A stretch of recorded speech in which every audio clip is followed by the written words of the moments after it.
ಇಡೀ ದೇಶ ಸ್ವಾತಂತ್ರ್ಯದ ಹೋರಾಟದ ಕಿಚ್ಚಿನಲ್ಲಿ ಇದ್ದಾಗ ಇವರು RSSನವರು ಏನು ಮಾಡ್ತಾ ಇದ್ರು? ತಮ್ಮ ಪಾಡಿಗೆ ತಾವು ಶಾಖೆಗಳನ್ನು ಮಾಡಿಕೊಂಡು, ತಮ್ಮ ಪಾಡಿಗೆ ತಾವು ಕಬಡ್ಡಿ ಆಡಿಕೊಂಡು, ತಮ್ಮ ಪಾಡಿಗೆ ತಾವು ತಮ್ಮ ಹಿಂದೂ ರಾಷ್ಟ್ರ ನಿರ್ಮಾಣ, ಹಿಂದೂ ಸಂಸ್ಕೃತಿ ಇದೇ ಟಾಪಿಕನ್ನು ಇಟ್ಟುಕೊಂಡು ಅವರ ಪಾಡಿಗೆ ಅವರಿದ್ರು.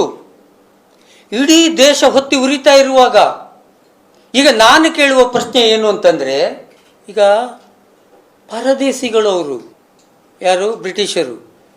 ನೀನು ಯಾವನಯ್ಯ ಕೇಳಲಿಕ್ಕೆ ನಮ್ಮ ಯೂನಿಫಾರ್ಮ್ ಬಗ್ಗೆ ಹೇಳುವಂಥ ರಾಷ್ಟ್ರೀಯತನ RSSಗೆ ಇರಲಿಲ್ವಾ? Who are you to say not to wear the uniform, it is my motherland ಹೇಳುವಂಥ ಗಡ್ಸ್ ಇವರಿಗೆ ಇರಲಿಲ್ಲ ಅಂತ ಆಯ್ತಲ್ಲ. They absolutely surrendered. ಹೇಳಲೇ ಇಲ್ಲ ಅವರು. ಮಾತ್ರ ಅಲ್ಲ, ಅದು ಪಾಲನೆ ಮಾಡಿಕೊಂಡು ಬಂದದ್ದೇ ರಿಪೋರ್ಟ್ ಸಿಗ್ತದೆ. ಅದರಲ್ಲಿ ಎಲ್ಲಿಯೂ ಕೂಡ ಹೋರಾಟದ ಬಗ್ಗೆ ಒಂದು ಭಾಷಣ ಇಲ್ಲ. ಇದು ಇಡೀ ರಿಪೋರ್ಟ್ ಟೈಮ್ ತಗೊಳ್ತದೆ, ನಿಮಗೆ ಮತ್ತೆ ತೋರಿಸ್ತೇನೆ ನಾನು. ಎಲ್ಲಿಯೂ ಕೂಡ ಇಲ್ಲ ಗಾಂಧೀಜಿಯವರ ಹೋರಾಟ ಬೇಡ, ಕ್ರಾಂತಿಕಾರಿಗಳ ಹೋರಾಟದ ಬಗ್ಗೆ. ಇವರು ಅವತ್ತೊಂದು ಸಂಘಟನೆ ಮಾಡಿಕೊಳ್ಬೋದಿತ್ತು.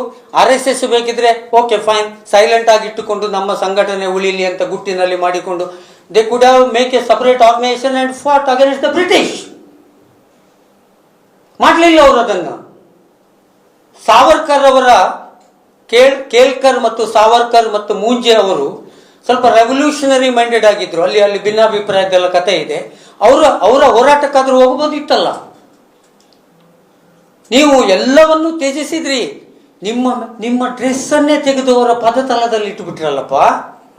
ಈಗ ನೀವು ಈ ಸರ್ಕಾರ ಇವತ್ತು ಸರ್ಕಾರದ ಸ್ಥಳಗಳನ್ನು ಪರ್ಮಿಷನ್ ತಗೊಂಡು ಉಪಯೋಗ ಮಾಡಿ ಅಂದರೆ ನೀವು ಅದಕ್ಕೆ ರಿವೋಲ್ಟ್ ಆಗ್ತೀರಾ? ಇದು ರಾಷ್ಟ್ರ ಪ್ರೇಮವ ನಿಮ್ಮದು? ನೇರವಾಗಿ ಹೇಳೋದು, ಅವರು ಬ್ರಿಟಿಷರಿಗೆ ಶರಣಾಗಿದ್ದರು. ಬ್ರಿಟಿಷರ ಎಲ್ಲ ಕಾನೂನುಗಳನ್ನು ಒಬ್ಬ ರಾಷ್ಟ್ರ ಪ್ರೇಮ ಹೇಳೋದು ಅವರಲ್ಲಿ ಇರಲಿಲ್ಲ. ಹೋರಾಟದಲ್ಲೂ ಅವರು ಇರಲಿಲ್ಲ ಹೇಳುವುದೇ ಇದು. ಈ ಡಾಕ್ಯುಮೆಂಟನ್ನು ನಾನು ಇವತ್ತು ನಿಮಗೆ ತೋರಿಸ್ತಾ ಇರೋದು ಒಂದು.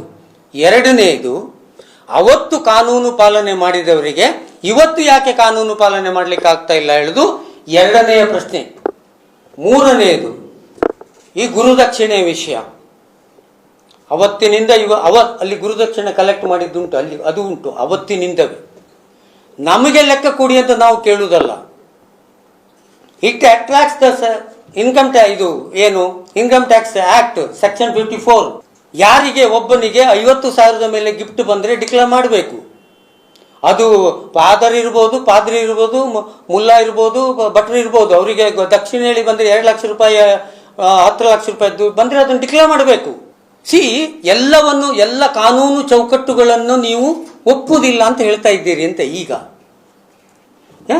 70 ಕಂಟ್ರಿಗಳಲ್ಲಿ ಮಾಡ್ತೀರಿ ನೀವು. You are obeying the law of other countries.